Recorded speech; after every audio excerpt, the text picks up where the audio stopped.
Alright guys, as we take off here on the Joker, I'm going to try to convey to you in the words the best I can.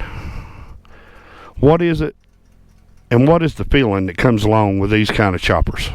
Let's dive into it.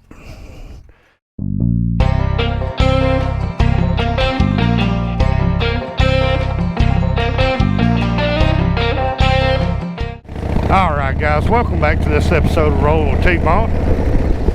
As we're rolling out on Joker, if you're new here, welcome in. My name's T-Bone. I shoot motorcycle related content and any kind of content really. If you are new here and you just now found us, I welcome you to go check out a few of our videos. Make sure I'm right for you, and if you think I am, consider giving us a sub, maybe a like and a share. Drop a comment to us. If you're old here, welcome back. You know what's going on. As we roll out on a beautiful evening, where I'm going to try to put into words what a bike like the Joker, a chopper, might mean to maybe somebody out there who can't really express it. Now, I'm not going to wax philosophical because I'm not a philosopher, and I'm not as good as giving monologues like Shade Tree Surgeon does, but maybe I can put some of it into words. So to put into words what it feels like to ride a chopper, first you have to appreciate what a chopper is. And a chopper can be many things to many different people, just like the motorcycle in general. But I'm not going to generalize all motorcycles. Today I'm going to talk about the chopper.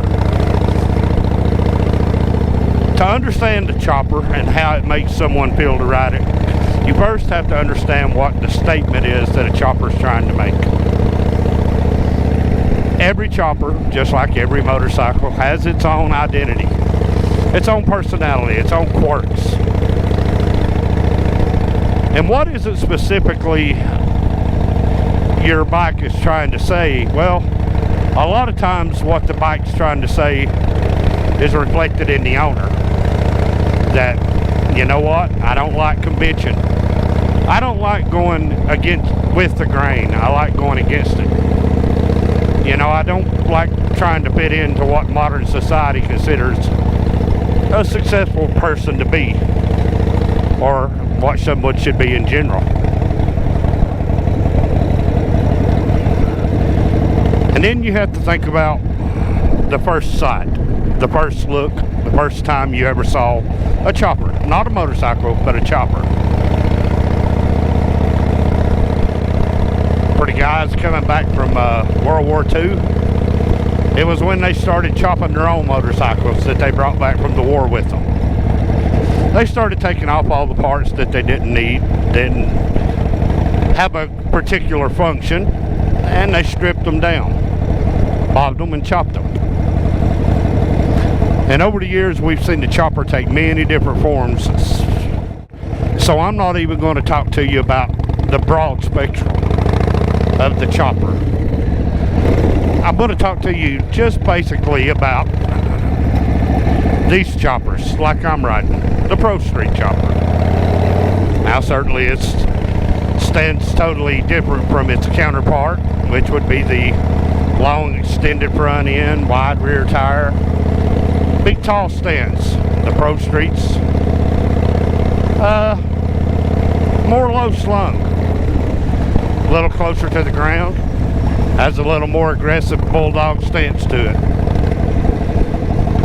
Now I want to talk to you specifically about the Pro Street choppers that came out of the 90s and early 2000s, say from 95 to 2005, because really for my generation, outside of seeing the old chopped up Harleys and chopped up Triumphs that the world was riding around on, we had never seen what looked like a hot rod chopper. Now there were, sure, certain choppers that came out of the 60s and 70s that absolutely fit the hot rod mode, especially the diggers and the bobbers, the ones where they didn't have the big raked out front end on them. They didn't have the real tall stance. But the Pro Street chopper, that's a different kind of animal altogether. And then you have to get into the individual of the chopper, buying the chopper. And I think the individual who's buying the chopper, that may be where the actual story of the chopper's at.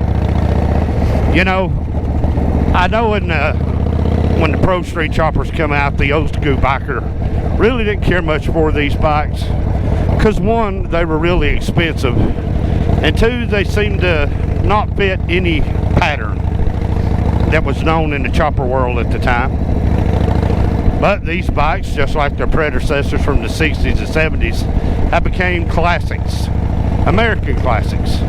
Now, of course, I'm not just saying choppers only exist in America. Choppers are all over the world. In every country you can find choppers. And you can find the individual men who like these choppers. And like I said a minute ago, people not wanting to fit in with norms. But you got to feel something for the chopper as well. You can't just wholeheartedly go jump on a chopper and expect to get everything you want out of it if there isn't some kind of desire for it that beats within you. And that desire may be the fact that you just want a cool looking bike to ride on the weekend with your buddies, maybe to go hang out and have a couple of brews, and then put it back in the shop at home, which is where this bike's probably spent most of its life, being a garage queen. The Joker doesn't have a whole lot of miles on the engine, so that tells me he's not been abused. He's not been out just pounding the pavement in his life.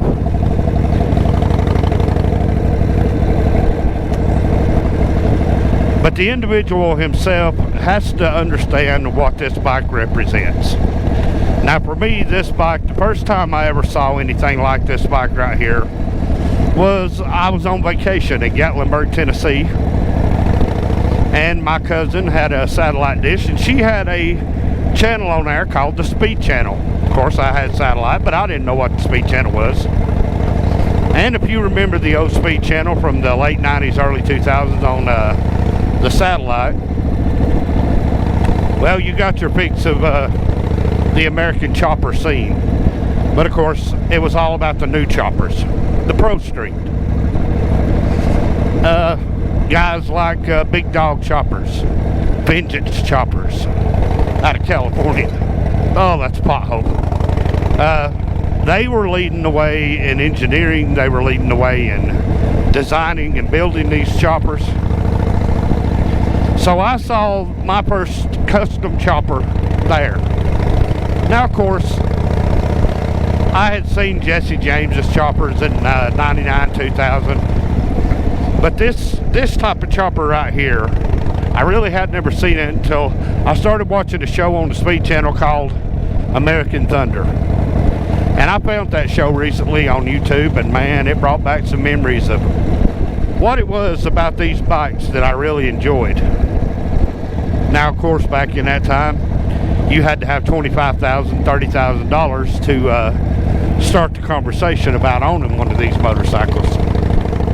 But if you had it, you come to the table, there were bike builders all over this country that was willing to build you a Pro Street chopper. Now, a lot of the older guys looked at these bikes, and overall, they wasn't totally impressed with them. They wasn't impressed with the modern aesthetics of it. Again, it didn't look like the 60s and 70s chopper. No more kick starts, no more suicide shifts. Some of them had jockey shifts. But for the most part, this was built for the guy who didn't want to work his hind end off, wanted to make sure that he didn't miss his ride with his buddies. And a lot of those old timers that have the pan heads, shovel heads, well, they know that you spend a lot of time working on those motorcycles. And a lot of times, you don't get to ride if it don't crank. If you flood it, you got to sit and wait. Or if the timing gets off, you got to work on it. But they all kind of stood back and admired the power that these bikes had. Because the power plant in these bikes certainly was not a shovel head. Joker here has a 100-inch RevTech engine, and you can tell by his aggressive sound, this bike right here will fly. This bike right here will haul high end. But I think the biggest thing about these bikes, the biggest misconception, was what they got, the owners of these bikes got labeled to be. And people, you know, the old bikers will call them yuppies. You know, why do you want that yuppie motorcycle? And if you look at it, you stand back, you kind of see what they mean. Especially when you take into the fact that chrome and billet are everywhere. Billet aluminum pretty well much is what makes the accents on these bikes. And a lot of chrome parts too. But these bikes, they have their own special place in history now. Because this bike here is old. I mean, these bikes are coming up on, some of them are coming up on 30, 35 years old. So they have become essentially American classics. And these bikes, in particular, the Pro Street Chopper, well, they're starting to come back around. They're starting to, people are starting to be interested in them again. Because now, you know, those guys who bought them way back when for $25,000, $30,000, $35,000 have decided that they've sat in the garage long enough, so they're putting them up on the marketplace and they're selling them for decent money. You know, you can get into one of these bikes anywhere from $5,000 all the way up to about $8,500, $9,000. But sure, truly for less than $10,000, you can get into one of these bikes and be in a pretty good deal. So I guess boiling it all down, and this is only me talking. I've had Triumph choppers, Harley choppers, but this was the bike that I dreamed about in my teenage years, in the 90s. Pro Street Chopper. You know, that one you saw cruising down the road that was leading the pack. And he was usually pretty far out in head. What's it like to ride one of these bikes? Well, it's no different than any other motorcycle. It's freedom. It's Americana. It's the feeling of riding down the road knowing that you're on a motorcycle that can turn heads. You're on a motorcycle that can turn throttle. And, well, chicks dig them. These kind of bikes are special bikes.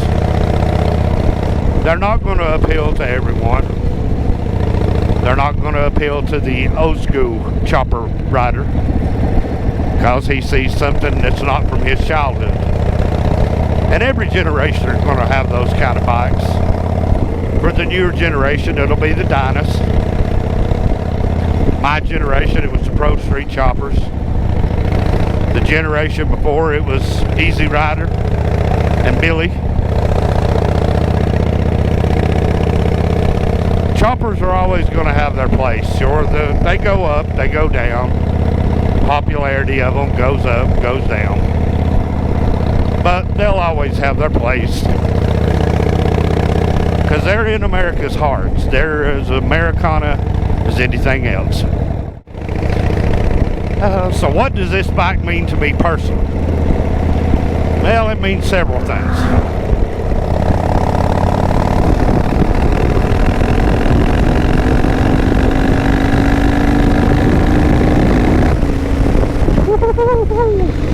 Oh, yeehaw! It means that. It means that, but of course it means it means a lot more than that. It means my childhood, my teenage years, the tender years when you can be influenced by something. It means having a bike that is a part of Americana.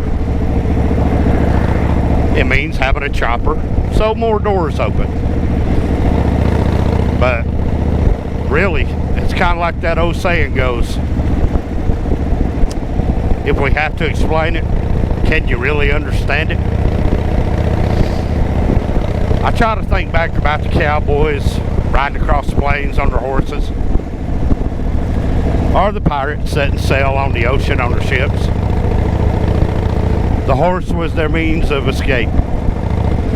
The ship was the means of adventure. So, yeah, the motorcycle, especially the chopper, is maybe a little bit of a escape and a little bit of adventure too.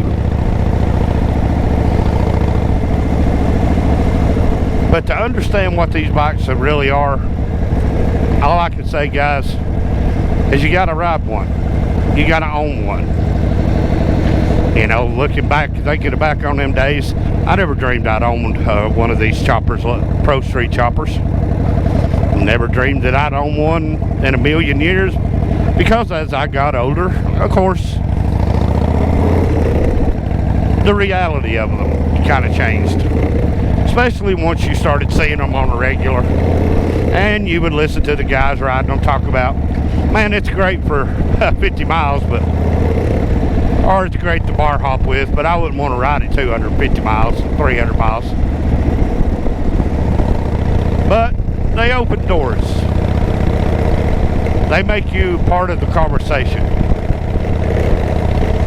But at the end of the day, what you feel when you ride this chopper basically comes down to what you feel when you ride any motorcycle. You either love it or you don't. And those who don't ride motorcycles, who can't understand it, well, I'll never be able to make them understand it. They just have to get on it and ride themselves. Turn the key, hit the button, put it in gear, and take off down the road. No matter which way you go, no matter which way you start, you get that certain feeling that comes over you. Kind of like goosebumps when you get them. You know you're riding something special. And you know you're riding something that's deeply inset into the American culture and into the world's culture. Like I said, choppers are everywhere. And they all are different. They all have their own personalities, their own quirks, and of course Joker has quirks.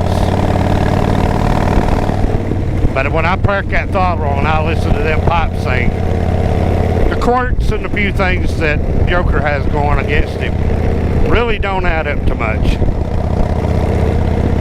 But guys, that's it. I just kind of wanted to, like I said, I'm not good at monologuing. It all sounds good in my head till I try to say it.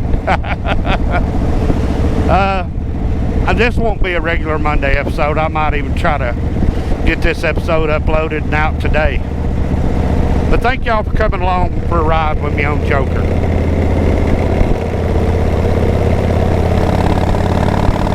I think we're up to like 308, 309 subscribers now, so welcome into the new subscribers. Thank y'all for coming in and being a part of the Rolling with T-Bone crew as we cruise the road of life on two wheels. But anyway, guys, I think I'm going to call it this video done right there. Lay it down for you here. Y'all remember to like, share, comment, subscribe. Do all them cool things, and don't forget that notification bell. And until the next time, guys, y'all take care of yourselves, take care of each other, and hey, thanks for watching.